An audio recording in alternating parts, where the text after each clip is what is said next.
welcome to the State of the City Address with Elgin Mayor David Captain. We're thrilled that you could be with us today, virtually because of COVID, but we're glad nonetheless to be able to bring you this exciting opportunity to hear more from the mayor about what's happening in Elgin. This is an annual address that the mayor makes to our Elgin area chamber business community, and our thanks go to Jackie Cater and AT&T for sponsoring today's event. Thank you, Jackie. Thank you very much, Carol Gieske. We appreciate that. Now, this is the first time the State of the City Address with Mayor David Captain will be addressed virtually, if you will. Traditionally, Mayor, as you know, you gather out at ECC and talk to business leaders, and with that, we enjoy that very much. But luckily, we found a way to bring you into City Hall and get a chance to talk about the city in review, the state, the entire great. review. And, Jeff, I've been doing the breakfast for a number of years now. This is different, but it's a different year. We always miss those great events. Well, let's look at 2020. Quite a year it was. Tell me, Elgin, how they fared this year. Well, Jeff, you know, it was a very, obviously, COVID and the shooting of the issue with George Floyd created some issues for virtually every community in the country. And Elgin was no different. COVID affected us. The social unrest affected us. But I think the city of Elgin was in a better shape to handle those two issues than any city in the area. Reasoning being that we had years ago set aside money and we have a reserve fund. We also have diversified revenues to help pay our bills. So the COVID has obviously caused us a setback there, but we were prepared for that. And with the social unrest you mentioned, we handled that pretty well. Absolutely, and that goes back, and we prepare for everything. That goes back almost 5 years. And we started to have community conversations with pastors, with the black community, and I remember the first one we had was right after the Martin Luther King event in January. We sat down, we had about 50 people, and discussed social issues, discussed bias, discussed racism, and that expanded into group meetings where we had up to 150 and 200 people to talk about policing and traffic issues. So we've had those discussions for a number of years, and I think that prepared us for and it really cushioned the social unrest in Elgin. You almost talked about that as far as the city was concerned. City operations, we got through the year rather well. As you were pointing out there, you are always prepared, always talking with folks. Correct, and that's part of our belief here is doing that and being transparent and exposing ourselves to criticism and having the discussions. Let's talk about I'm sure that everybody in the city is delighted with the flat property tax levy for operations, and that's always good to hear that, isn't it? Absolutely, and that goes back to the diversified revenues. We did that. That's one of the things I first ran for mayor on, was that property taxes were too high, and we depended on that to fund the general fund, and we diversified revenues to spread it out, so they became more of a use tax. The more gasoline you use, the more tax you're going to pay, and the property taxes were allowed then to remain, the levies were allowed to remain flat. And your various departments of the city did so well in conjunction with what you were talking about. They were to adapt, didn't they? Absolutely, and we had some issues, of course, and we did things this past year that were not pleasant for everybody. Yeah. We had some events that we had to cancel. We had some furloughs that were made. We've had city staff has stepped up, and some of our unions, as particularly the SEIU Public Works, SEIU Clerical, and the non-union portion of the city managers have stepped up, and we're not offering pay raises. We're not going to have pay raises next year. So there have been some setbacks for us, and we dealt with it, and we were prepared to do that. Done that well. Capital projects. What are some of the major projects residents will benefit from? Certainly, one of them is between City Hall and the Hemmons, and that's the plaza back there. Yes. That was put in almost 60 years ago. The concrete had failed, and that had to be replaced. We had patched it, and that had to be replaced. A fairly expensive project because a lot of the utilities run underneath that. Oh yeah, and roads. And we plan to have it done early next year. The landscaping didn't get done this year, but we're planning to get that done early next year. Of course, one of the big issues for the city and the big projects for the city that took a couple of years was the East Chicago Street. Mm-hmm. Complete resurfacing, complete redo of the sewer and water mains, and we ended up having issues there with lead service lines, so sure. It was a long-term project. The other one is obviously street resurfacings, and projects that have been ongoing for a long time. Street resurfacing and waste, the storm sewers and combined sewer work on Bluff City Boulevard. are a couple of projects they've been ongoing for a long time. The street projects are never ending. Yeah, no question about that. Thanks, Mayor, for all those thoughts. What about the Metro Bridge across the Fox River? That one we owe a lot of thanks to Senator Duckworth. She helped get funding from the federal government to do that. It was almost an $80 million project. The bridge was built in the 1880s, and they knew how to build things back then because it lasted a long time. But it was only made for one track, so this allowed them to put in 2 tracks, put in a new bridge, and it should serve this community and future communities to the west of us as well for many, many years to come. Let's talk a little bit about the Elgin Police Department. They always have new concept, new projects, do they not? They do, and they've been working very hard and doing some things that they have it's called the Community, I got my notes here. Community Advisory Board that has been established by Chief Lally, and they have, I believe, about 70 people have been involved. They came from the beats of the police officers, and so they get some feedback from those people that live in neighborhoods of issues to them. Goes back to the police department. That was something new for them. They're working very hard on some other issues there, and one of the things I think that working hard on bias and police bias. I want to touch on that for just a minute. Sure. Because bias goes 2 ways. And I think that there's bias from amongst the police department, and they admit that they're working to try to resolve that. But there's also bias from residents towards policing and towards police officers and toward police departments. Not all police officers are the same. Not all police departments are the same. And Elgin has one of the finest police departments in the country, and they deserve the respect that they've earned for that. And people come from all over the country to look at it, to talk to our police officers, to talk to our chief, to learn how to do proper policing. And I think that's something that we need to really discuss. That's wonderful. So the individual police officers have changed with society and And situation. one other thing I think is important to talk about, and it's talking about police transparency. They're really working hard to do some things with that. They're going to update their website. And I want to say this. I think that Elgin has changed a lot in the last decade. When I ran for mayor the first time, part of it was on transparency and for a community. Elgin was not very transparent at that time. But just to put some perspective on it for people, Elgin was reviewed by the Illinois Policy Institute. That's a libertarian organization and looks at government. And one of the things that they looked at was the transparency of a community. And Elgin was one of the top communities in the state. Now I want to really hone in on that. They looked at the 25 largest communities. There are only 3 that were more transparent than the city of Elgin. They had a rating of 100. That was Evanston, Orland Park, and Skokie. And Elgin was 4th. Elgin is the largest city with the highest rating in the state of Illinois. So we should be very proud of that. Our transparency rating was 99%. Wow. So we're one of the top transparent cities in the country, in the state. That's wonderful. And crime has been down for years, and 2020 was more the same. Absolutely, and it's the crime rate for the city's at almost a 50-year low, and we're seeing the reduction for I believe I've got some cards here. I believe the violent crime was down. Part 1 crime was down 6%. Overall, it was down 15% in just the last year. So we're still working at things, but all of these things are a work in progress, Jeff. And we keep working on our transparency. We keep working on our crime rate to make things better. Can we talk about the fire department? We can. They have a wonderful new chief, and that's Exactly. And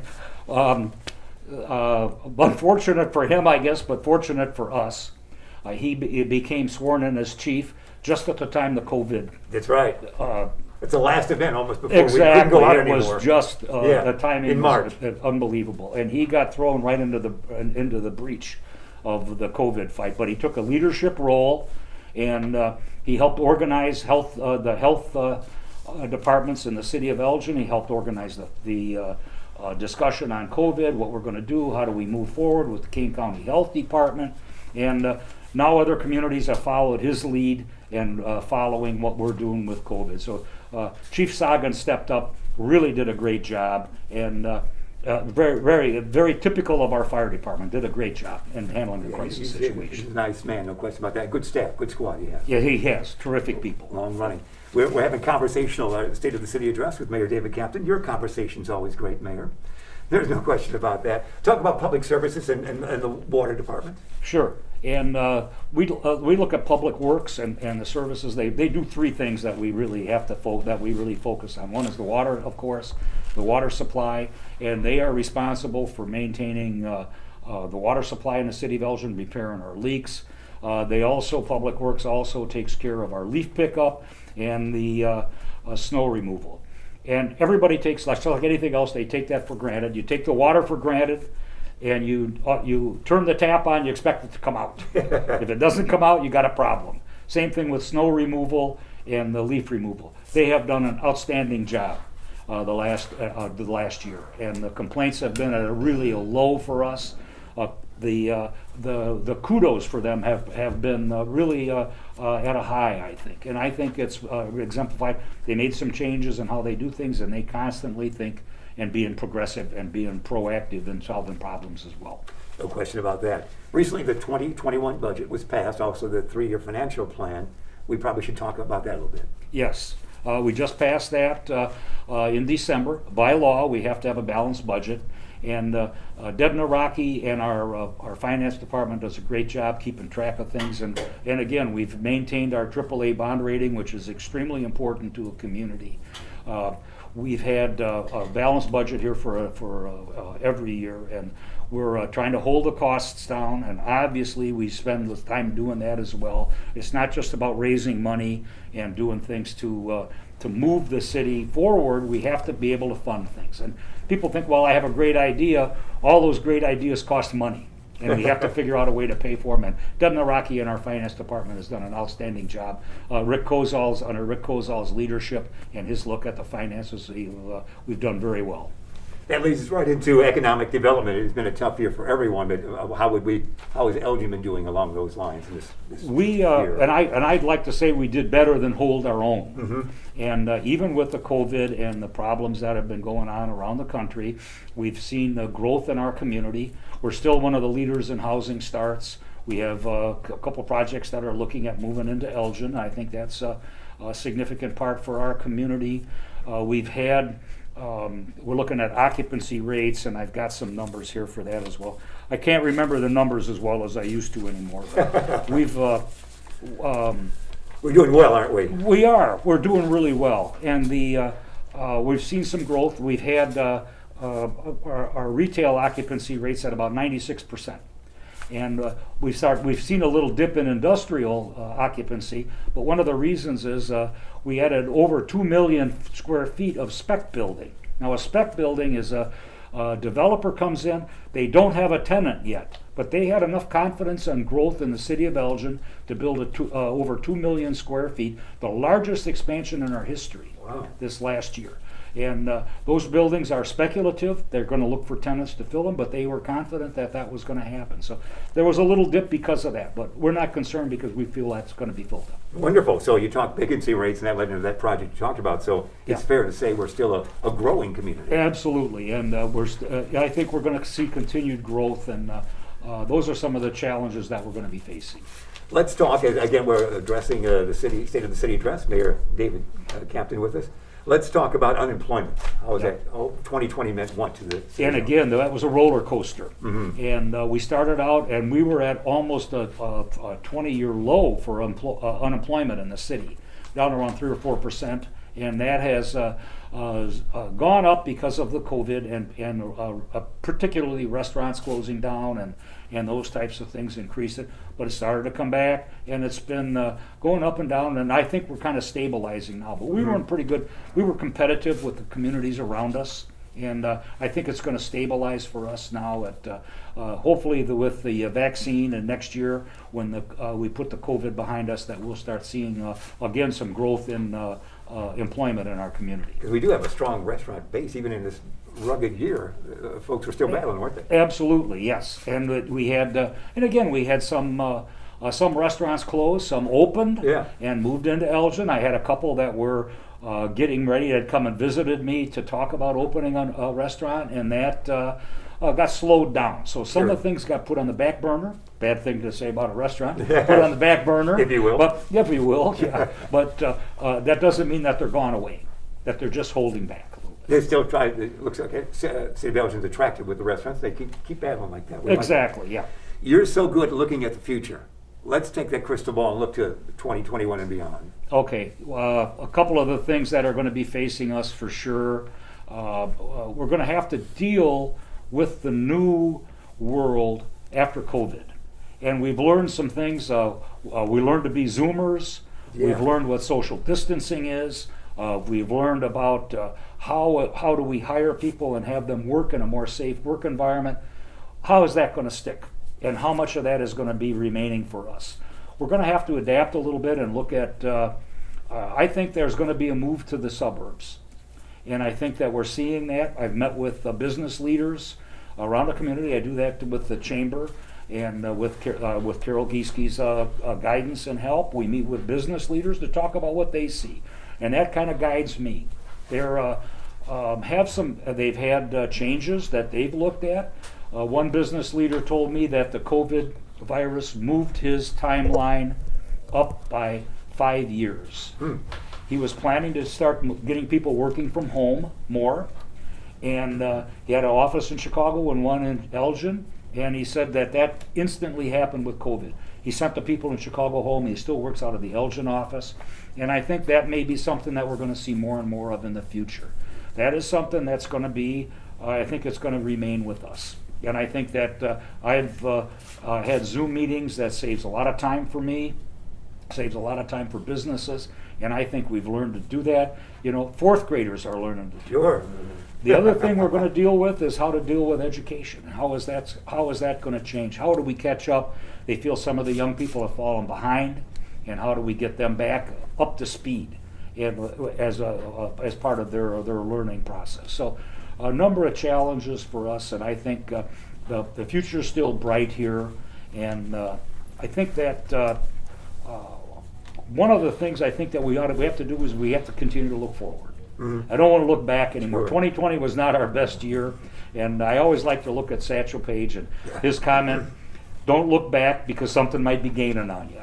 And if it's going to gain on you, it better be something good. You better keep moving forward. Yeah. Well, you mentioned that with all what you talked about, right, the business outlook, but other parts of the community moving forward as well. You've kind of touched on it a little bit, but it looks good, doesn't it? It does. And I think our future, Elgin's future, is bright. And businesses and the people that move here look for a stable government. They look for a safe community. They look for a progressive community that continues to move forward. And Elgin offers all of those things. One last thing I think that we need to talk about is people had to change the way we looked at recreation. Never thought about that. Yeah. We don't have baseball. We don't have basketball anymore. So what do people do to entertain themselves? We're seeing more and more people in our city going outside and enjoying things outside. We've changed the way that we've looked at our special events, and I think that's something we'll look forward to again in 2021. You were flexible with that. I like that. Now, as we wind down, tell the folks your remarks on how Elgin businesses and residents, what we would have to look forward to a little bit. I think that we, one of the things that we have to do is get through this virus, and I think that we have to pull together. We've tried to support the restaurants with doing takeout, things like that. I think we have to continue to do that. This is not going to go away in the first half of the year. So let's try to get through that first half. Let's go out and get our shots and get our vaccinations. Yeah. That's important for everybody. Make sure we get that. Let's do our part as individuals to make Elgin move forward. As an individual, that's an important part of what we do. Well said, Mayor. You love Zoom. Did you like this virtual State of the City address today? I did, and I think this is something, we can look at doing this in the future, and maybe it's the best way to do things. We'll have to talk to the chamber. They love to. I like doing the breakfast. I love the breakfast at Elgin Community College, but this has been a different year for us for a number of reasons. You're great with conversation in any vehicle, so we love that. We're hearing the beeping. That means you're out of time, young man. Happy to thank you. Thank you, Jeff, and enjoyed it very much. Thanks for being with us.